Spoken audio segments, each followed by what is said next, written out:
Lene Kåberbøl. I har nemlig lavet en bog sammen med nogle andre, som ikke er en helt almindelig bog, for når man åbner den ser tyk ud til at starte med, rigtig tyk. Men så når man åbner den, så er der lavet sådan en lille holder. Det er faktisk, man kunne faktisk bruge den til at smule ting i, måske, hvis man var heldig.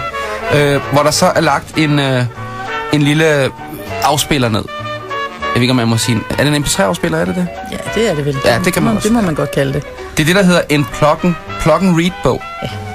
Og den har I lavet, og godmorgen til jer to. Godmorgen. Godmorgen. Forskellige typer, kan man vel godt sige. Ja, hvordan har det været at arbejde sammen? Det har været sjovt. Ja. Det har været rigtig, rigtig spændende. Så kommer et spørgsmål, som måske sparker benene fuldstændig væk under jer. Hvad vil I med bogen? Jamen, vi vil jo give folk en oplevelse, som ikke kun er en læseoplevelse, men også, altså, som simpelthen bare tæppebombarderer sanserne med indtryk. Både musikalsk og også med, det er jo også, der er også tegneserieelementer af bogen, og så forhåbentlig en historie, der sparker røv.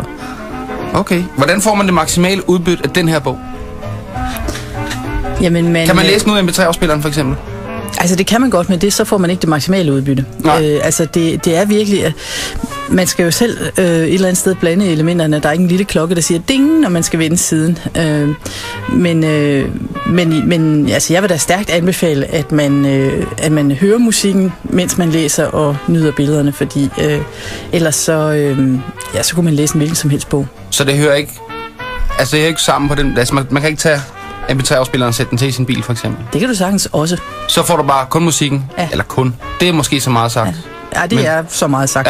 Ja, musikken er jo sit eget univers også, ikke? Jo. Altså det, der jo også har været ideen, det var at kombinere alle de her universer og få det til at gå op i en højere enhed. Ja. Hvad handler den om? Ja, den handler om en pige, som dels har en sygdom, som er ved at slå hende ihjel, og dels har det problem, at hun tror, hun har slået sin far ihjel. Og hun tror, at hun har gjort det ved at synge for ham. Hun har simpelthen så meget musik i sig, at det kan slå folk ihjel. Eller få dem til at elske hende. Det er da... hvad skal man sige? Det er da noget våben, går hun. Ja, og hun er også skrækkelig bange for det. Ja. Og hun tror jo nærmest ikke, hun har lov til at være på den her jord. Og en del af bogen handler så om, at hun opdager, at det har hun måske alligevel.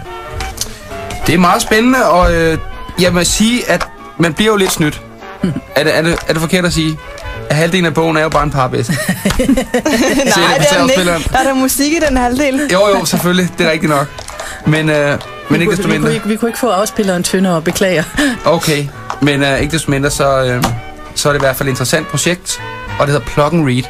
Ja, og vi kalder det også for et romanalbum, fordi det er lige del roman, musikalbum og tegneseriealbum. Og den hedder selvfølgelig Sirene, skal vi huske at sige. Det er navn, og man kan også finde den inde på MySpace. Ja. Der kan man blive venner med Sirene. Det kan man.